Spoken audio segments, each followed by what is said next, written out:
ഭാര്യ ഭർതൃ ബന്ധം, സ്ത്രീ പുരുഷ ബന്ധം, ഇതിൻ്റെ സാധ്യതകളെപ്പറ്റിയും അച്ചടക്കത്തെപ്പറ്റിയും നാം ഒരുമിച്ച് തുടർന്നുകൊണ്ടേയിരിക്കുന്ന ഈ അന്വേഷണ പരമ്പരയിലേക്ക് ഏവർക്കും സ്വാഗതം. ആദ്യമേ തന്നെ നിങ്ങളിൽ അനേകം ആളുകൾ വളരെയധികം ആത്മാർത്ഥമായ താല്പര്യം കാണിച്ചു എന്നതാണ് ഈ അന്വേഷണ പരമ്പര തുടരുവാൻ എന്നെ സഹായിക്കുകയും പ്രേരിപ്പിച്ചുകൊണ്ടേയിരിക്കുകയും ചെയ്യുന്നത്. അതുകൊണ്ട് ഇതിലെ ആശയങ്ങൾ ഉടലെടുക്കുന്നതിൽ, അത് അവതരിപ്പിക്കുന്നതിൽ നിങ്ങളുടെ ഏവരുടെയും പങ്ക് വളരെ വിലയേറിയതാണ് എന്ന് സവിനയം അറിയിച്ചുകൊള്ളട്ടെ. ഈ വീഡിയോയിൽ ഏറ്റവും അടിസ്ഥാനപരമായ ഒരു ചോദ്യമാണ് പരിഗണിക്കാൻ ഉദ്ദേശിക്കുന്നത്. ഇപ്പോൾ സ്ത്രീ പുരുഷ ബന്ധത്തിൽ അല്ലെങ്കിൽ ഭാര്യ ഭർതൃബന്ധത്തിൽ നിലനിൽക്കേണ്ട അച്ചടക്കം എന്താണ് എന്ന് അന്വേഷിക്കുമ്പോൾ അതിൻ്റെ ഏറ്റവും അടിസ്ഥാനപരമായ ചോദ്യം, ബന്ധം എന്നാൽ എന്താണ്? ബന്ധം എന്തിനു വേണ്ടിയാണ്? ഏതുദ്ദേശത്തോടു കൂടെയാണ് ഈ പ്രത്യേകമായ പദവിയും അനുഭൂതിയും അവകാശവും ദൈവം മനുഷ്യർക്ക് നൽകിയത് എന്ന ചോദ്യം ന്യായമായും അനിവാര്യമായും പൊന്തിവരും. പണ്ട് ശ്രീകുമാരൻ തമ്പി പാടിയതുപോലെ, സ്വന്തം എന്ന പദത്തിന് എന്തർത്ഥം, ബന്ധമെന്ന പദത്തിന് എന്തർത്ഥം? പക്ഷേ ഇക്കാലത്ത് അങ്ങനെ ആരും ചോദിക്കാറില്ല. എല്ലാവരും ബന്ധങ്ങളിൽ ഏർപ്പെടുന്നു. ചിലർ വിജയിക്കുന്നു, അനേകർ പരാജയപ്പെടുന്നു. വിജയിക്കുന്നവരും പരാജയപ്പെടുന്നവരും ബന്ധം എന്താണ് എന്ന് ശ്രീകുമാരൻ തമ്പി ചോദിച്ചതുപോലെ ചോദിക്കുന്നില്ല എന്ന ഒരു യാഥാർത്ഥ്യമാണ്. പക്ഷേ അതിൽ നിന്ന് അല്പം വ്യത്യസ്തമായി ഇങ്ങനെയുള്ള അടിസ്ഥാന ചോദ്യങ്ങൾ ഉന്നയിക്കുവാനും അവയെപ്പറ്റിയുള്ള ചിന്തകൾ പരസ്പരം പകരുവാനും നമുക്ക് ലഭിച്ചിരിക്കുന്ന അവസരത്തെ ഞാൻ വലിയ വിലയേറിയ ഒരു അനുഭൂതിയായിട്ടാണ് അനുഭവിക്കുകയും മനസ്സിലാക്കുകയും വിലയിരുത്തുകയും ചെയ്യുന്നത്. ആമുഖം ദീർഘിപ്പിക്കാതെ ഈ വിഷയത്തിലേക്ക് നേരെ പ്രവേശിക്കാനാണ് ഞാൻ താല്പര്യപ്പെടുന്നത്. ബന്ധമെന്നാൽ എന്താണ് എന്നത് കാവ്യാത്മകമായി അല്പം പരോക്ഷമായും ചിത്രീകരിച്ചുകൊണ്ടാണ് വേദപുസ്തകം ആരംഭിക്കുന്നത്. ഇപ്പോൾ ദൈവം സൃഷ്ടികർത്താവാണ് എന്ന് നാം പറയുമ്പോൾ സൃഷ്ടിയുടെ ഉദ്ദേശം തന്നെ, സൃഷ്ടിയുടെ പരിണിത ഫലവും ബന്ധം സ്ഥാപിക്കുക എന്നുള്ളതാണ്. സൃഷ്ടിക്കുക എന്ന് പറഞ്ഞാൽ അത് ഒരു ബന്ധത്തെയാണ് സൃഷ്ടിക്കുന്നത്. ഇപ്പോൾ സൃഷ്ടികർത്താവും സർവ്വസൃഷ്ടിയും തമ്മിലൊരു ബന്ധമുണ്ട്. സൃഷ്ടിയിൽ ഒരു ബന്ധം അടങ്ങിയിട്ടുണ്ട്. ഒരുപക്ഷെ സൃഷ്ടിക്കുവാൻ സൃഷ്ടികർത്താവിനെ പ്രേരിപ്പിച്ചത് ബന്ധത്തിൻ്റെ രുചിയും മാധുര്യവും അനുഭൂതിയും അറിയുവാനായിരുന്നിരിക്കാം. അങ്ങനെയുള്ള കാര്യങ്ങളെപ്പറ്റി നമുക്ക് അത്ഭുതപ്പെടാനല്ലാതെ ഒരു ആധികാരികമായ ഉത്തരം സൂചിപ്പിക്കുവാൻ സാധ്യമല്ലല്ലോ. ഏതായാലും ഒരു കാര്യം വളരെ വ്യക്തമാണ്, സൃഷ്ടി നടന്നിട്ടുണ്ടോ അതിൻ്റെ പരിണിത ഫലം ഒരു ബന്ധമാണ്. അപ്പോൾ ദൈവത്തെ സൃഷ്ടികർത്താവ് ആയി അവതരിപ്പിക്കുമ്പോൾ അവൻ ബന്ധങ്ങളുടെ സൃഷ്ടികർത്താവും കൂടെയാണ് എന്ന് ആദ്യമായി നാം മനസ്സിലാക്കണം. രണ്ടാമതായി മനസ്സിലാക്കേണ്ടത്, അതിൻ്റെ ഫലമായി, അതിൻ്റെ ഭാഗമായി മനുഷ്യനെ സൃഷ്ടിക്കുന്നു. അങ്ങനെ സൃഷ്ടിക്കുന്നത് കൊണ്ട് ദൈവവും മനുഷ്യനും ഒരു പ്രത്യേകമായ ബന്ധത്തിലേക്ക് പ്രവേശിക്കുന്നു. അപ്പോൾ മനുഷ്യൻ്റെ ആദ്യത്തെ ബന്ധം എന്ന് പറഞ്ഞാൽ എല്ലാ ബന്ധങ്ങളുടെയും അടിത്തറയായി വേദപുസ്തകം സൂചിപ്പിക്കുന്നത് മനുഷ്യനും ദൈവവുമായുള്ള ബന്ധമാണ്. ആ അടിത്തറയിൽ വേണം മറ്റെല്ലാ ബന്ധങ്ങളും നിർമ്മിക്കപ്പെടേണ്ടത് എന്ന സൂചന വളരെ നിശബ്ദമായും എന്നാൽ അതേസമയം തെറ്റിദ്ധരിക്കാനോ അവഗണിക്കുവാനോ കഴിയാത്ത വിധത്തിൽ വേദപുസ്തകത്തിൻ്റെ ആദ്യ ഭാഗത്ത് തന്നെ രേഖപ്പെടുത്തിയിരിക്കുന്നത് പ്രത്യേകം ശ്രദ്ധിക്കാനുള്ളൊരു കടമ നമുക്കുണ്ട്. അപ്പോൾ നാം ദൈവവുമായുള്ള ബന്ധത്തിൽ ആ അനുഭവത്തിലാകുമ്പോൾ എന്താണ് സംഭവിക്കുന്നത്? എന്തുകൊണ്ട് നാം ദൈവവുമായി ബന്ധം പാലിക്കണം?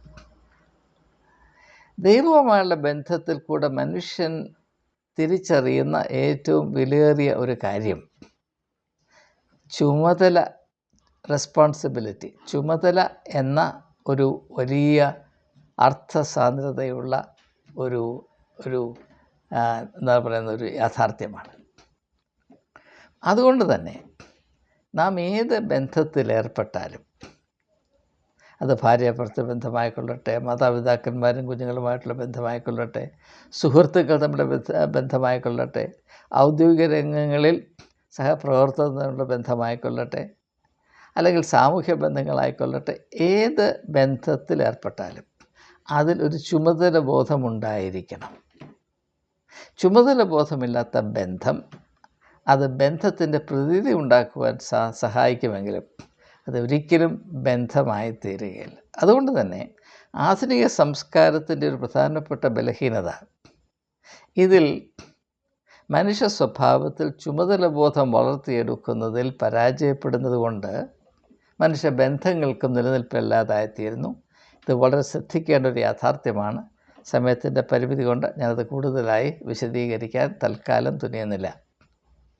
അപ്പോൾ നമ്മുടെ ആദ്യ ബന്ധം ദൈവത്തോടു കൂടെയാണ്. അതുകൊണ്ട് നമ്മുടെ വ്യക്തിത്വത്തിൽ ഉടലെടുക്കേണ്ട പ്രത്യേകമായ ഒരു കഴിവെന്താണ്? ചുമതല. ബന്ധങ്ങളിൽ എപ്പോഴും നാം ശ്രദ്ധിക്കേണ്ട, പാലിക്കേണ്ട അച്ചടങ്ങളിലൊന്ന് ചുമതല ബോധത്തോടെ ഏത് ബന്ധമാണെങ്കിലും അതിൽ ഏർപ്പെടുവാൻ ശ്രമിക്കുക. ഇത് ബന്ധങ്ങളുടെ അടുപ്പം വർദ്ധിക്കും തോറും ഈ ചുമതല ബോധത്തിൻ്റെ ആവശ്യവും പ്രാധാന്യവും നന്മയും വർദ്ധിച്ചുകൊണ്ടേയിരിക്കും. അതുകൊണ്ട് സ്ത്രീ പുരുഷ ബന്ധത്തിൽ അല്ലെങ്കിൽ ഭാര്യാഭർത്തൃ ബന്ധത്തിൽ ചുമതല ബോധം വളരെയധികം പ്രാധാന്യം അർഹിക്കുന്നതും അത് വേണ്ടതുപോലെ നിർവഹിച്ചാൽ വളരെയധികം നല്ല ഫലം പുറപ്പെടുവിക്കുന്നതുമാകുന്നു എന്ന് മാത്രമേ തൽക്കാലം ഞാൻ അതിനെപ്പറ്റി പറയുന്നു. രണ്ടാമത്, ഉൽപ്പത്തി പുസ്തകത്തിൽ നിന്ന് തന്നെ നമ്മുടെ ശ്രദ്ധയിൽപ്പെടുന്ന കാര്യം, അത് 2-ാം അധ്യായത്തിലെ 15-ാം വാക്യത്തെ ആസ്പദമാക്കി നമുക്ക് മനസ്സിലാക്കാൻ സാധിക്കും. ദൈവം ആദാമിനെ തോട്ടത്തിന് നടുക്ക് കൊണ്ട് നിർത്തിയിട്ട് അവനോട് പറയുന്നു, തോട്ടത്തിൽ നീ അധ്വാനിക്കണം, തോട്ടത്തെ കാക്കുകയും ചെയ്യണം. എന്ന് പറഞ്ഞാൽ ഇവിടെ സംഭവിക്കുന്നത് എന്താണ്? ദൈവം മനുഷ്യനും തോട്ടത്തിലും തമ്മിൽ ഒരു ബന്ധം സൃഷ്ടിക്കുകയാണ്. മനുഷ്യൻ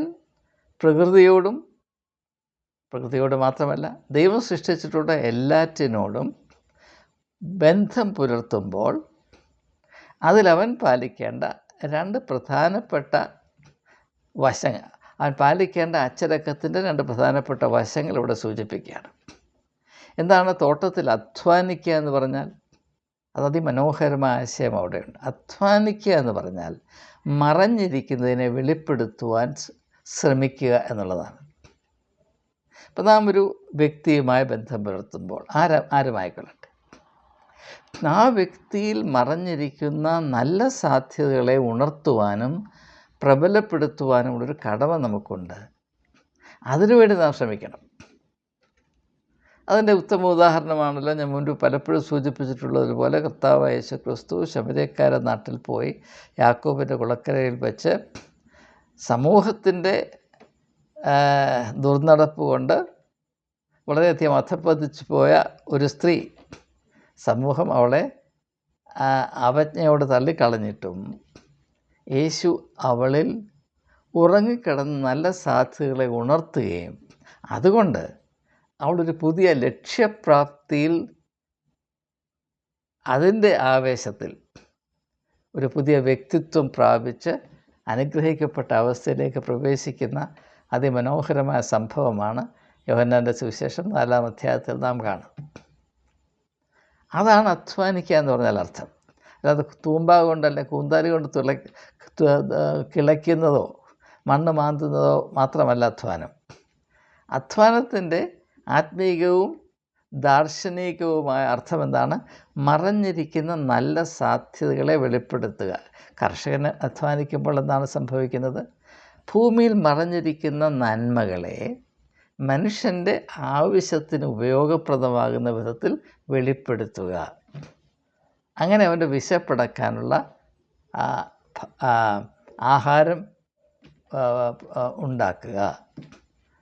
അത് ഭൂമിയോടുള്ള ബന്ധത്തിൽ നാം എപ്രകാരം നിർവഹിക്കുന്നു, അതുപോലെ തന്നെ സഹജീവികളോടുള്ള ബന്ധം, അത് ആരുമായിക്കൊള്ളട്ടെ, അവരോടുള്ള ബന്ധത്തിലും നാം യഥാർത്ഥത്തിൽ അവരുമായി ബന്ധം ആണ് പുലർത്തുന്നത് എങ്കിൽ, ആരോഗ്യമുള്ളത്, ആത്മീയമായ ലക്ഷ്യബോധമുള്ളത്, ദൈവത്തോട് കടപ്പാടുള്ള ബന്ധമാണ് പുലർത്തുന്നത് എങ്കിൽ, നാം ആരോട് ബന്ധം പുലർത്തിയാലും അതിൻ്റെ പരിണിത ഫലമായി ആ വ്യക്തിക്ക് പോലും അറിയാൻ കഴിയാതെ കിടന്ന, മറഞ്ഞു കിടന്ന നല്ല സാധ്യതകൾ ഉണർത്തെഴുന്നേൽക്കുകയും അതുകൊണ്ട് ആ വ്യക്തിക്ക് വലിയ അനുഗ്രഹമുണ്ടാകുകയും ചെയ്യും. ആ വ്യക്തിയുടെ വ്യക്തിത്വത്തിൻ്റെ നന്മയും മേന്മയും വിലയും പൂർവാധികം വർദ്ധിക്കും. കർത്താവ് യേശുക്രിസ്തുവിനെ കണ്ടുമുട്ടിയ എല്ലാവരുടെയും ജീവിതത്തിൽ സംഭവിച്ചുവെന്ന് എടുത്തു പറയേണ്ട ആവശ്യമില്ലല്ലോ. അതാണ് അധ്വാനിക്കുക എന്ന് പറഞ്ഞാൽ എൻ്റെ അർത്ഥം. രണ്ടാമതായിട്ട് പറയുന്നത്, നീ തോട്ടത്തിനെ കാക്കണം. കാക്കുക എന്ന് പറഞ്ഞാൽ എന്താണ്? ഒരു കെയറിങ് അപ്രോച്ച്. എല്ലാറ്റിനോടും ഒരു കരുതലുണ്ടാകണം. നാം ബന്ധത്തിലേർപ്പെടുമ്പോൾ ആരോടൊക്കെയാണോ നാം ബന്ധം പുലർത്തുന്നത് അവരെപ്പറ്റി ഒരു കരുതലിൻ്റെ കാഴ്ചപ്പാടും സമീപനവും നമുക്കുണ്ടാകണം. A caring attitude. ആധുനിക ലോകത്തിൽ നിന്ന് വളരെ പെട്ടെന്ന് തിരോധാനം ചെയ്തുകൊണ്ടിരിക്കുന്ന ഒരു വലിയ ആത്മീയമായ ശക്തിയാണ് ഈ കരുതൽ എന്നുള്ളത്. മനുഷ്യൻ്റെ സ്വഭാവത്തിൽ നിന്ന് കരുതൽ വിട്ടുപോയാൽ അവൻ ക്രൂരതയുടെ മാത്രം ഉറവിടമായി തീരും. അവനോട് ബന്ധം പാലിക്കുന്ന ഏവരും മുറിവേൽക്കപ്പെടും. ഇതൊരു യാഥാർത്ഥ്യമാണ്. അപ്പോൾ നമുക്കിപ്പോൾ നമ്മുടെ സമൂഹത്തിൽ അക്രമം വർദ്ധിക്കുന്നു, പ്രത്യേകിച്ച് ലൈംഗിക സംബന്ധമായ അക്രമം, സെക്ഷൽ ക്രൈംസ്. അതിൻ്റെ അർത്ഥം എന്താണ്? വളരെയധികം കരുതലോടും സംരക്ഷണ മനോഭാവത്തോടും കൂടെ ഏർപ്പെടേണ്ട ഒരു ബന്ധത്തിൽ പുരുഷൻ ക്രൂരനായി ഇടപെടുമ്പോൾ സംഭവിക്കുന്ന വലിയ അപകടമാണിത്. ഇതിനെ നിയമം കൊണ്ട് ഈ രോഗത്തെ ചികിത്സിക്കാമെന്നാരും വിചാരിക്കരുത്. പുരുഷൻ്റെ സ്വഭാവത്തിൽ കരുണയുടെയും കരുതലിൻ്റെയും വെളിച്ചം ഉണർത്തുവാൻ നാം ശ്രമിക്കാത്തിടത്തോളം കാലം അവൻ ക്രൂരതയിൽ മാത്രം ആശ്രയിക്കും. കഴിയുന്നിടത്തെല്ലാം സഹജീവികളെ മുറിവേൽപ്പിക്കുകയും അതിൽ നിന്ന് സന്തോഷം കണ്ടെത്തുവാനും ശ്രമിക്കുകയും ചെയ്യും. സൈക്കോളജിയിൽ സാഡിസം എന്നാണ് പറയുന്നത്, SADISM, സാഡിസം. അപ്പോൾ സേഡിസം, കാരണം ഇത് ഒരു ഫ്രഞ്ച് എഴുത്തുകാരനായ മാർക്വിസ്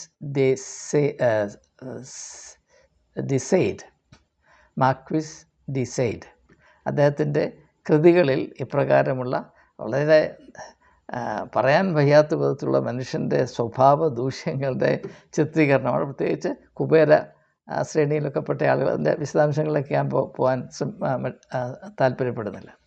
അപ്പോൾ അത് അച്ചടക്കത്തിൽ മനുഷ്യൻ പാലിക്കേണ്ട 3 കാര്യങ്ങൾ കണ്ടു. ചുമതല ബോധം.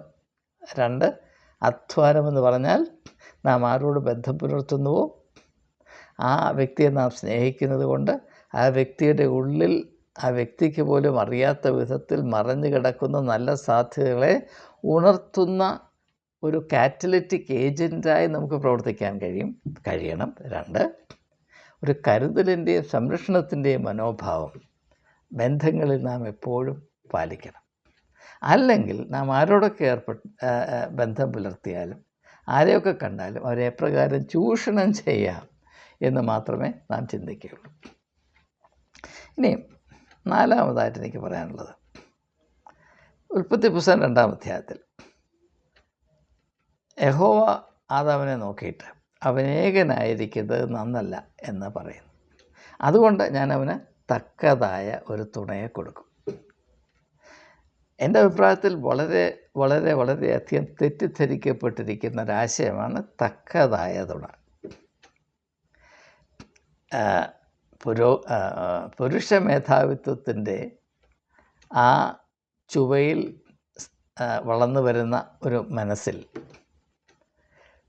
ഈ തക്കതായ തുണ എന്നതിനെ മനസ്സിലാക്കുന്നത് എനിക്ക് യഥേഷ്ടം പ്രയോജനപ്പെടുത്താനുള്ള, എനിക്ക് മനസ്സ് പോലെ ഉപയോഗിക്കാനുള്ള, ഞാൻ ഏത് വിധത്തിൽ തട്ടിയാലും ഏത് വിധത്തിൽ കൊട്ടിയാലും അത് സഹിച്ച് എൻ്റെ മനസ്സിന് എപ്പോഴും സന്തോഷം പ്രദാനം ചെയ്യാനുള്ള കടമ, അത് ദൈവത്തോടുള്ള കടമ പോലെ വിശ്വസിച്ച് സഹിച്ചും പുറത്തുമൊക്കെ കഴിയുന്ന ഒരു തോഴിയെ എനിക്ക് കിട്ടും എന്നാണ്.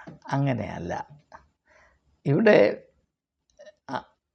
വേദപുസ്തകത്തിൽ വിഭാവന ചെയ്യുന്ന ആ അവസ്ഥയിൽ നിന്ന് വളരെ വളരെ വളരെ വ്യത്യസ്തമായിട്ടാണ് നാം ഇപ്പോൾ അതിനെപ്പറ്റി ചിന്തിക്കുന്നത്. എന്നാൽ ഇതിൻ്റെ യഥാർത്ഥത്തിലുള്ള അർത്ഥം എന്താണ്? തക്കതായ തുണ എന്ന് പറഞ്ഞാൽ അതിൻ്റെ അർത്ഥം എന്താണ്? ഇത് അല്പം ഒന്ന് വിശദീകരിക്കേണ്ട ആവശ്യമുണ്ട്. നിങ്ങൾ ദയവായി ക്ഷമയോടെ ഇതിൽ പങ്കെടുക്കണം. അല്പം ക്ലേശകരമായ ആശയം ഇവിടെ അടങ്ങിയിട്ടുണ്ട്. ഒരുപക്ഷെ അതുകൊണ്ടായിരിക്കാം ആരും ഇത് വെളിപ്പെടുത്താതെ പൂഴ്ത്തി വച്ചിരിക്കുന്നത്. തക്കതായ തുണ എന്ന് പറഞ്ഞാൽ നാം മനസ്സിലാക്കേണ്ട കാര്യം, ദൈവം മനുഷ്യനെ സൃഷ്ടിക്കുന്നത് എല്ലാ സാധ്യതകളുടെയും ഉറവിടമായിട്ടാണ്. എല്ലാ സാധ്യതകളും നമ്മുടെ ഉള്ളിലുണ്ട്. എന്നാൽ ഈ സാധ്യതകളുടെ പൂർണ്ണത കണ്ടെത്തുവാൻ നമുക്ക് സാധ്യമല്ല, നാം ഏകരായിരിക്കുന്നിടത്തോളം കാലം. നമ്മളിൽ നിന്ന് വ്യത്യസ്തമായ ആളുകളോട് വളരെ അടുത്ത് ഇടപെടുമ്പോഴാണ്, ആ ഇടപെടൽ സത്യസന്ധതയിൽ കൂടെ ആകുമ്പോഴാണ് നമ്മുടെ ഉള്ളിലുള്ള സാധ്യതകൾ ഉണർന്നു വരുന്നത്. അത് ഞാൻ കുറച്ചുകൂടെ വ്യക്തമായി പറയട്ടെ, മനസ്സിലാക്കേണ്ട ആവശ്യമുള്ളത് കൊണ്ടാണ്.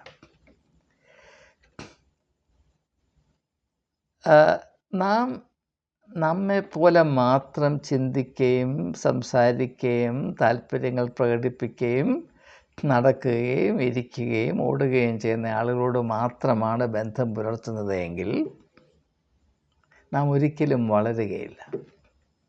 നമ്മിൽ നിന്ന് വ്യത്യസ്തമായ ആളുകളോട്, വ്യക്തികളോട് ബന്ധം പുലർത്തുന്നു. 1. 2, ആ ബന്ധം അടുപ്പത്തിൻ്റെയും സത്യസന്ധതയുടെയും ബന്ധമായിരിക്കണം. കാരണം എന്താണെന്ന് ചോദിച്ചാൽ, സാധാരണഗതിയിൽ ഇപ്പോൾ 2 വ്യക്തികൾ ബന്ധം പുലർത്തുമ്പോൾ ഇരു കൂട്ടരും പരസ്പരം കൊമ്പ് ചേർക്കാതെ എങ്ങനെയെങ്കിലും രക്ഷപ്പെടണം എന്ന വിധത്തിലാണ്. അതുകൊണ്ട് വളരെയേറെ സൂക്ഷിച്ചിട്ടാണ്. കാരണം ഇപ്പോൾ ആൾക്ക് പെട്ടെന്ന് ക്ഷിപ്രകോപികളാണ്. എന്തെങ്കിലും ഒന്ന് പറഞ്ഞാൽ പെട്ടെന്ന് നിൻ്റെ മുഖം എനിക്ക് കാണണ്ട എന്ന് പറഞ്ഞ ആളുകൾ ഇറങ്ങിപ്പോകും, അല്ലെങ്കിൽ ആളുകളെ ഇറക്കി വിടും. അതായത് പ്രസിഡൻറ്റ് ഡൊണാൾഡ് ട്രംപ് യുക്രൈൻ പ്രസിഡൻ്റായ സെലൻസ്കിയെ വൈറ്റ് ഹൗസിൽ വെച്ച് കൈകാര്യം ചെയ്ത പോലെ തന്നെ ഇറങ്ങിപ്പോടാ എന്ന് പറഞ്ഞു. ഞാൻ പറഞ്ഞതുപോലെ നീ ചവിട്ടുന്നില്ല, ഞാൻ ചവിട്ടുന്ന നാടകം, ഇറങ്ങിപ്പോടാ എന്ന് പറഞ്ഞു. അതാണ് മനുഷ്യൻ്റെ സ്വഭാവം. എന്നാൽ വാസ്തവത്തിൽ മനുഷ്യൻ്റെ വ്യക്തിത്വത്തിൽ വളർച്ചയുണ്ടാകണമെങ്കിൽ, ഓരോ വ്യക്തിയുടെയും ഉള്ളിലുള്ള സാധ്യതകൾ അതിൻ്റെ പൂർണ്ണതയിലേക്ക് വളരണമെങ്കിൽ, അവനിൽ നിന്ന് വ്യത്യസ്തമായ വ്യക്തികൾ, എന്നാൽ അതേസമയം തന്നെ അവനെ സ്നേഹിക്കുകയും അവൻ്റെ നന്മയെ മാത്രം ലാക്കാക്കി അവനോട് സത്യം പറയുകയും ചെയ്യുന്ന വ്യക്തികളുമായുള്ള ബന്ധം പുലർത്തുമ്പോൾ മാത്രമേ നമുക്ക് നമ്മുടെ ഉള്ളിലുള്ള സാധ്യതകളെ തിരിച്ചറിയുവാനും അതുകൊണ്ട് അവയെ പ്രയോഗിച്ച് വളർത്തുവാനും നമുക്ക് ഇടയാകുകയുള്ളൂ. അപ്പോൾ തക്കതായ തുണയെന്ന് പറഞ്ഞാൽ, എൻ്റെ കാർബൺ കോപ്പി ഒരിക്കലും എൻ്റെ തക്കതായ തുണയാവില്ല. എന്നാൽ എന്നെ കാണുമ്പോൾ തൊട്ട് എന്നെ കുറ്റം പറയുകയും ഏതെല്ലാം വിധത്തിൽ എന്നെ നിരുത്സാഹപ്പെടുത്താമോ അതിനുള്ള തന്ത്രങ്ങൾ മെടയുകയും ഉള്ളുകൊണ്ട് എന്നിൽ നിന്ന് അകൽച്ച പാലിക്കുകയും ചെയ്യുന്ന, എന്നാലത് മറച്ചു വെച്ചുകൊണ്ട് ഒരു വ്യക്തിയോട് ഇടപെട്ടാൽ എനിക്ക് യാതൊരു പ്രയോജനവുമില്ല. അപ്പോൾ ഇപ്രകാരം തക്കതായ ഒരു തുണയെ സമൂഹത്തിൽ നിന്ന് അവന് കിട്ടാൻ ഒരിക്കലും സാധ്യമല്ലാത്തത് കൊണ്ട് ഒരൊറ്റ വ്യക്തി മാത്രം അവന് തക്കതായ തുണയായിരിക്കും. അത് സ്ത്രീയാണെങ്കിൽ ഭർത്താവ്, പുരുഷനാണെങ്കിൽ ഭാര്യ, സ്പൗസ് എന്ന് ഇംഗ്ലീഷിൽ പറയും. പൊതുവായ കോമൺ നെയിം സ്പൗസ്. അപ്പോൾ യഥാർത്ഥത്തിൽ ഒരു ഭാര്യയുടെ, ഒരു ഭർത്താവിൻ്റെ കടമ എന്താണ്? തൻ്റെ ഭാര്യയോടോ ഭർത്താവിനോടോ സത്യസന്ധമായി ഇടപെടുക. 1. 2, സത്യം എന്ന് പറഞ്ഞാൽ ആ വ്യക്തിയുടെ ഉള്ളിലുള്ള നന്മകൾ, സാധ്യതകൾ തിരിച്ചറിഞ്ഞ് അവയെ അംഗീകരിക്കുകയും വിലമതിക്കുകയും ചെയ്യുക. 1. 2, ആ വ്യക്തിയുടെ ന്യൂനതകൾ, ബലഹീനതകൾ അവയെ മുതലെടുക്കാനല്ല, അവയെ സത്യസന്ധമായി തിരിച്ചറിഞ്ഞ് സ്നേഹത്തിൻ്റെ ഭാഷയിൽ അത് സൂചിപ്പിച്ച് ആ ബലഹീനതകളിൽ നിന്നും പോരായ്മകളിൽ നിന്നും താൻ സ്നേഹിക്കുന്ന ഈ വ്യക്തിക്ക് വിടുതലുണ്ടാകത്തക്കവണ്ണം ഒരു ശുശ്രൂഷ മനോഭാവത്തോടെ, ഞാൻ മുമ്പ് സൂചിപ്പിച്ചതുപോലെ, കിളയ്ക്കുകയും കരുതുകയും ചെയ്യുക, തോട്ടത്തെ കാക്കുന്നത് പോലെ തൻ്റെ ഭാര്യയോടോ ഭർത്താവിനോടോ ഇടപെടുക. അതാണ് ബന്ധത്തിൻ്റെ അച്ചടക്കം എന്ന് പറയുന്നത്. ബന്ധങ്ങളിൽ സത്യസന്ധമായി നമുക്ക് പ്രവർത്തിക്കാനിടയാകണം. എൻ്റെ സുഹൃത്താരാണ്? എന്നോട് സത്യം പറയുവാൻ, എൻ്റെ നന്മയിലാക്കാക്കി, എനിക്കിഷ്ടമില്ലാത്തതാണെങ്കിലും സത്യം എന്നോട് പറയുവാൻ ബാധ്യതയുള്ളവൻ മാത്രമാണ് എൻ്റെ ആത്മാർത്ഥ സുഹൃത്ത്. പക്ഷേ ഈ കാലത്ത് മനുഷ്യൻ്റെ ഉപരിപ്ലവത വളരെ വർദ്ധിച്ചിരിക്കുന്നത് കൊണ്ട് സതുദ്ദേശത്തോടുകൂടെ ആരോടെങ്കിലും സത്യം പറഞ്ഞാൽ, മുഖസ്തുതി മാത്രം കേട്ടാൽ മതി എന്ന് വിചാരിച്ചിരിക്കുന്ന ആളുകളോട് അവരെപ്പറ്റിയുള്ള സത്യം അവിടെ നന്മയ്ക്ക് വേണ്ടി പറഞ്ഞാൽ അവർ ചൂലുകൊണ്ടടിച്ച് വെളിയിൽ കളയും. അതൊരു യാഥാർത്ഥ്യമാണ്. പക്ഷേ അതിൻ്റെ അർത്ഥം ബന്ധങ്ങളുടെ അച്ചടക്കത്തെ അതിൻ്റെ തനി രൂപത്തിൽ സ്വീകരിക്കാനുള്ള വിശാലതയോ കൽപ്പോ ഇന്ന് വ്യക്തികൾക്കില്ലാതെ പോകുന്നു. അതൊരു വലിയ പ്രശ്നം തന്നെയാണ്. അതിൻ്റെ വിവിധ വശങ്ങൾ നാം തിരിച്ചറിയണം എന്ന് മാത്രം സൂചിപ്പിക്കാൻ തൽക്കാലം നമുക്ക് സാവകാശമുള്ളൂ. അപ്പോൾ എന്തുകൊണ്ടാണ് ഈ തക്കതായ തുണ എന്ന് പറയുന്നത്? എനിക്ക് തക്കതായ തുണ എന്ന് പറഞ്ഞാൽ എൻ്റെ പൂർണ്ണമായ വളർച്ചയ്ക്ക് എന്നെ സഹായിക്കാൻ കഴിവുള്ള ഒരു തുണ. അല്ലാതെ എന്നെ ആശ്രയിച്ച് ജീവിക്കുക, ഒരു ഇത്തിരി പോലെ എന്നെ ആശ്രയിച്ച് കഴിയുക, ഒരിക്കലും സത്യം എന്നെ പേടിക്കുന്നത് കൊണ്ട് സത്യം പറയാതെ ഇങ്ങനെ സത്യം കടിച്ചമർത്തി ഇങ്ങനെ നിർത്തുക, എൻ്റെ താല്പര്യത്തിന് വേണ്ടി സ്വന്തം വ്യക്തിത്വത്തെ ഇല്ലാതാക്കുക. അയ്യോ, ഞാനൊരു വേലക്കാരിയായിട്ട് കഴിഞ്ഞുകൂടാമേ, ഞാനൊരു നല്ല പാചകക്കാരിയായിട്ട്, പങ്കാളിയല്ല ഞാൻ പാചകക്കാരിയാണ് എന്ന് പറഞ്ഞ് നിൽക്കുന്ന അവസ്ഥ, അതുകൊണ്ട് ഒരു പ്രയോജനവുമില്ല. അതല്ല വിഭാവന ചെയ്തിരിക്കുക. അതുകൊണ്ട് ഭാര്യാഭർത്തൃ ബന്ധത്തിൽ ഇരു കൂട്ടരും, ഭാര്യയും ഭർത്താവും, പെട്ടെന്ന് ആ നിരാശയുടെ പടുകുഴിയിലേക്ക് വീണു പോകുന്നതിൻ്റെ കാര്യം എന്താണെന്നറിയാമോ? ഈ തക്കതായ തുണ എന്ന ആശയത്തെ വേണ്ടതുപോലെ മനസ്സിലാക്കുവാനും അതിൻ്റെ നന്മ അനുഭവത്തിൽ കൊണ്ടുവരുവാനും കഴിയാത്തത് കൊണ്ടാണ്. ദൈവകൃപ കൊണ്ട് ഏതെങ്കിലും ഒരു സ്ത്രീയോ പുരുഷനോ അവർ പരസ്പരം തക്ക തുണകളാണ് എന്ന് തിരിച്ചറിഞ്ഞാൽ സത്യം അവരുടെ ഭാര്യാഭർത്തൃ ബന്ധം കാലാവിലെ കല്യാണത്തിൽ വെള്ളം വീഞ്ഞായതുപോലെ അവരുടെ പരസ്പര ബന്ധമെന്ന് പറയുന്ന വെള്ളം ദൈവികമായ വീഞ്ഞായി അനുദിനം രൂപാന്തരപ്പെട്ടുകൊണ്ടേയിരിക്കും, യാതൊരു സംശയമില്ല. അതാണ് യഥാർത്ഥത്തിൽ ഒരു സ്ത്രീ പുരുഷ ബന്ധത്തിൻ്റെ ആധികാരിക സ്വഭാവമായി വേദപുസ്തകത്തിൻ്റെ വെളിച്ചത്തിൽ കൂടെ നമുക്ക് മനസ്സിലാക്കേണ്ടത്. അതുകൊണ്ട് ബന്ധങ്ങളുടെ ഉദ്ദേശം തന്നെ ഇതിൽ നമുക്ക് വ്യക്തതയുണ്ടാകണം. എന്തുകൊണ്ടാണ് ദൈവം മനുഷ്യർക്ക് ബന്ധത്തിലേർപ്പെടുവാനുള്ള ഈ ഒരു പ്രത്യേകമായ അനുഗ്രഹവും ആനുകൂല്യവും നൽകിയിരിക്കുന്നത്? മനുഷ്യൻ വളരുന്നതിന് വേണ്ടി ദൈവം കൽപ്പിച്ചാക്കിയ വിവിധമായ സാമഗ്രികൾ, ഉപാധികളിൽ അഗ്രഗണ്യമാണ് ബന്ധങ്ങൾ. അപ്പോൾ എല്ലാ ബന്ധങ്ങളിലും മനുഷ്യൻ്റെ വളർച്ച എന്ന് പറയുന്ന ആത്മീകമായ സുപ്രധാനമായ ലക്ഷ്യം തിരിച്ചറിയുകയും അതിനനുസരിച്ച് ബന്ധത്തിൻ്റെ ഉള്ളടക്കങ്ങളെ രൂപീകരിക്കുകയും ചെയ്യണം. അതിൻ്റെ പ്രാധാന്യം വളരെ വലുതാണ് എന്ന് നമുക്ക് തിരിച്ചറിയാവുന്നതാണ്. അതുകൊണ്ട് ഇങ്ങനെ ഒരു തക്ക തുണയാകണമെങ്കിൽ, അതുകൂടെ പറഞ്ഞ് സമയത്തിൻ്റെ പരിധി കൊണ്ട് അതുകൂടെ പറഞ്ഞ് നിർത്താൻ പോകും. എങ്ങനെയാണ് ഒരു സ്ത്രീക്ക് പുരുഷനും ഒരു പുരുഷന് സ്ത്രീയും തക്കതായ തുണയാകുന്നത്? അതിൻ്റെ ഏറ്റവും അടിസ്ഥാനപരമായ ഒരു ഘടകം ഉൽപ്പത്തി പുസ്തകത്തിൻ്റെ 2-ാം അധ്യായത്തിൻ്റെ 24-ാം വാക്യത്തിൽ സൂചിപ്പിക്കുന്നുണ്ട്. പക്ഷേ ആ അർത്ഥത്തിൽ ആരും അതിനെ തിരിച്ചറിയുന്നില്ല. അതുകൊണ്ട് പുരുഷൻ തൻ്റെ അപ്പനെയും അമ്മയെയും വിട്ട് അവൻ്റെ ഭാര്യയോട് പറ്റിച്ചേരും, അവരിരുവരും ഒരു ശരീരമായി തീരും. അതിനെപ്പറ്റി നമുക്ക് അല്പം ഒന്ന് മനസ്സിലാക്കേണ്ട ആവശ്യമുണ്ട്. എന്താണ് ഈ ഒരു ശരീരമായി തീരുക എന്ന് പറഞ്ഞാൽ അർത്ഥം പുരുഷൻ എന്തെല്ലാം പ്രവൃത്തിയാണ് ചെയ്യുന്നത്, ഏതെല്ലാം മേഖലയാണ് അധ്വാനിക്കുന്നത്, അവൻ്റെ ജീവിതത്തിലെ ക്ലേശങ്ങൾ എന്താണ്, അവൻ അറിയുന്ന വെല്ലുവിളി എന്താണ്, അതുപോലെ തന്നെ സ്ത്രീയുടെ അനുഭവത്തിൽ ഇവയെപ്പറ്റി ഏറ്റവും അടുത്തറിയുന്ന, അതിൻ്റെ ഓരോ ഇഴനാരുകളും സത്യസന്ധമായി സ്പഷ്ടമായി തിരിച്ചറിഞ്ഞ്, ഇപ്പോൾ നമുക്ക് പുരുഷൻ്റെ കാര്യം എടുക്കാം. ഇപ്പോൾ പുരുഷന് തക്കതായ തുണ കൊടുത്തു എന്നാണല്ലോ. പുരുഷന് സ്ത്രീ തക്കതായ തുണയാണെങ്കിൽ സ്ത്രീക്ക് പുരുഷനും തക്കതായ തുണയായിരിക്കണം. അത് അതിന് യാതൊരു സംശയമില്ല. പക്ഷേ ഒരു ദിവസം അങ്ങനെ പറയുന്നില്ല എങ്കിലും പറയേണ്ട ആവശ്യമില്ലാത്തതുകൊണ്ടാണ് പ്രത്യേകം എടുത്ത് പറയാത്തത്. അപ്പോൾ എനിക്ക് തക്കതായ ഒരു തുണ കിട്ടിയെന്ന് വിചാരിക്കും. അപ്പോൾ എൻ്റെ ജീവിതത്തിൽ പലവിധമായ ക്ലേശങ്ങളുണ്ട്, വെല്ലുവിളികളുണ്ട്. ഞാൻ പ്രവർത്തിക്കുന്ന സമൂഹത്തിൽ എനിക്ക് പലവിധമായ തിരിച്ചടികൾ. നാം വസിക്കുകയും പ്രവർത്തിക്കുകയും ചെയ്യുന്ന ലോകത്തിൽ അനേകം ബഹുഭൂരിപക്ഷം ആളുകൾ നമ്മെ മനസ്സിലാക്കാൻ കഴിവില്ലാത്തവരാണ്, മനസ്സിലാക്കാൻ കൂട്ടാക്കാത്തവരാണ്. മറ്റുമല്ല കഴിയുമെങ്കിലെല്ലാം തെറ്റിദ്ധരിക്കാൻ ഇങ്ങനെ കച്ചുകെട്ടി ഇറങ്ങിയിരിക്കുന്നവരാണ്. അപ്പോൾ ജീവിതത്തിൻ്റെ പ്രതിസന്ധിയിൽ പ്രത്യേകമായ അനുഭവങ്ങൾ കൂടെ കടന്നു പോകുമ്പോൾ എൻ്റെ ഭാര്യ എന്നെ ഉപദേശിക്കാൻ തക്കതായ തുണയാണല്ലോ. എനിക്ക് തക്കതായ ഉപദേശം നൽകണമെങ്കിൽ എന്ത് വേണം?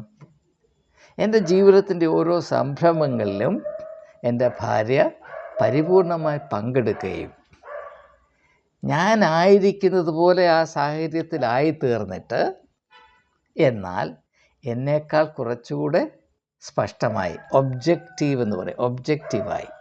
ഇപ്പം ഞാനൊരു പ്രശ്നത്തിലേർപ്പെട്ടാൽ ആ അവസ്ഥയെപ്പറ്റി എനിക്ക് വേണ്ടതുപോലെ ഒബ്ജക്റ്റീവായി വ്യക്തമായി മനസ്സിലാക്കാൻ സാധ്യമല്ല. സബ്ജക്റ്റിവിറ്റി, ഞാൻ കൂടുതൽ സബ്ജക്റ്റീവാകും. അപ്പോൾ ഞാൻ സബ്ജക്റ്റീവാകും തോറും എൻ്റെ സത്യത്തെ വ്യക്തമായി മനസ്സിലാക്കുന്നതിൽ എനിക്ക് പരിമിതി വർദ്ധിച്ചുകൊണ്ടേയിരിക്കും. അതേസമയം എൻ്റെ ഭാര്യയാണ് അത് കാണുന്നത്, ഞാൻ ആ സാഹചര്യത്തിലാണ്. ആ ഒരവസ്ഥയുടെ സത്യസന്ധത എന്നേക്കാൾ കൂടുതൽ വ്യക്തമായും സത്യസന്ധമായും മനസ്സിലാക്കുവാൻ എൻ്റെ ഭാര്യയ്ക്ക് കഴിയും. എങ്ങനെ കഴിയും? എന്നെപ്പോലെ തന്നെ ആ സ്ട്രഗിളിൽ, ആ സംരംഭത്തിൽ, ആ വലിയ അധ്വാനത്തിൽ, ശ്രമത്തിൽ പങ്കെടുക്കുന്ന ഒരു വ്യക്തിയാണെങ്കിൽ ഒരു പ്രോപ്പർ ഹെൽപ്പ് എന്ന നിലയിൽ എന്നെ ഉപദേശിക്കാൻ കഴിയും. എന്നാൽ അതിന് പകരം ഒരു വിധത്തിലും എൻ്റെ ഒരു സംരംഭങ്ങളോടും പങ്കെടുക്കാതെ ഞാനൊരു ഹോം മേക്കർ മാത്രമാണ്, വീട് കാര്യമൊക്കെ ഞാൻ നോക്കിക്കോളാം, ഞാൻ നല്ലൊരു കുക്കാണ്, അല്ലെങ്കിൽ പണ്ട് കുഞ്ഞ് പറഞ്ഞ പോലെ mummy you are A very good cooker എന്നൊക്കെ പറഞ്ഞ പോലെ, അതിനപ്പുറത്ത് എനിക്കൊന്നും അറിയണ്ട എന്ന് പറഞ്ഞിട്ട് ഏതെങ്കിലും ഒരു സാഹചര്യത്തിൽ വരുമ്പോൾ അതിങ്ങനെയാണ് ചെയ്യേണ്ടത്, അങ്ങനെയാണ് അങ്ങനെയാണ് ചെയ്യേണ്ടതെന്ന് പറയാൻ യാതൊരു അറിവുമില്ല. ഭർത്താവായിരിക്കുന്ന അവസ്ഥ എന്താണെന്ന് പോലും അറിയാതെയാണ് ഭാര്യ വളരെ ആധികാരികമായി ഉപദേശിക്കുന്നത്. അവിടെയാണ് തെറ്റുപറ്റുന്നത്. അത് സഹായമല്ല, അത് ചെയ്യാവുന്ന ഏറ്റവും വലിയ ദ്രോഹമാണ്. പക്ഷേ അത് മനസ്സിലാക്കാനുള്ള കെൽപ്പ് പോലും അങ്ങനെയുള്ളൊരു വ്യക്തിക്കുണ്ടാകുകയില്ല. ഇത് ഭാര്യ ഭർത്താവിനോട് ചെയ്ത ദ്രോഹം മാത്രമല്ല, അങ്ങോട്ടും ഭർത്താവ് ഭാര്യയോട് വിധേയദ്രോഹം ചെയ്തുകൊണ്ടേയിരിക്കും. ഇത് തക്കതായ തുണ എന്ന ആശയത്തെ മനസ്സിലാക്കാനായിട്ട് ഉദാഹരണമായിട്ട് ഞാൻ പറയുന്നതാണ്. അപ്പോൾ തക്കതായ തുണ എന്ന് പറഞ്ഞാൽ ഇരുവരും ഒരു ശരീരമായി തീരുന്നു എന്ന് പറഞ്ഞാൽ, ഭാര്യയുടെ പ്രവർത്തന മേഖലയിൽ, വ്യക്തി എന്ന നിലയിൽ അവളുടെ അവസ്ഥയിൽ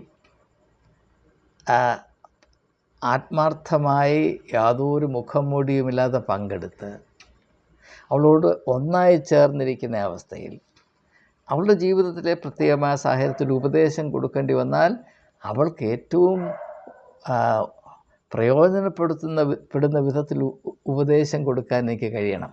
അതാണ് തക്കതുണ എന്ന് പറയുന്നത്.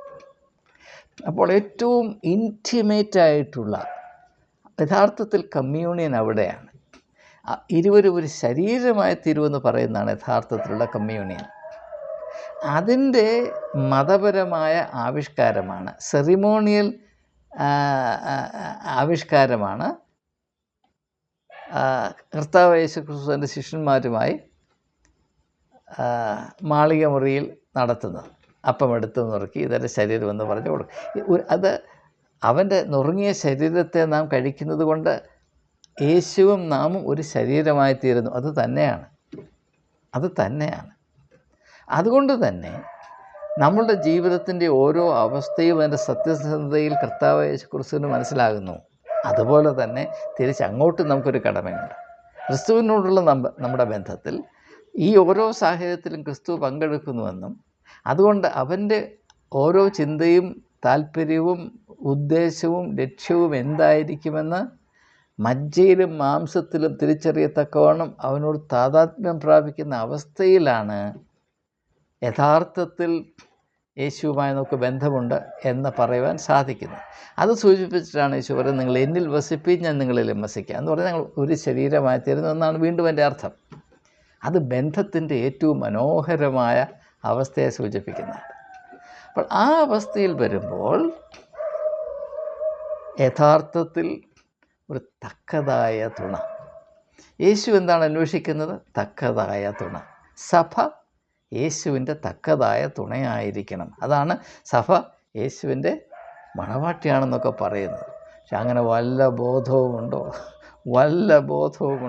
നാം ഇതുവരെ കണ്ട മാനദണ്ഡം വെച്ച് യേശുവും സഭയും തമ്മിലുള്ള ബന്ധം ഒന്ന് പരിശോധിച്ചാൽ നിങ്ങൾ ഏത് നിഗമനത്തിലെത്തുമെന്നത് നിങ്ങൾക്ക് വേണ്ടി ഞാൻ വിട്ടു തന്നുകൊണ്ട് അല്പം കൂടെ മുൻപോട്ട് പോവുകയാണ്.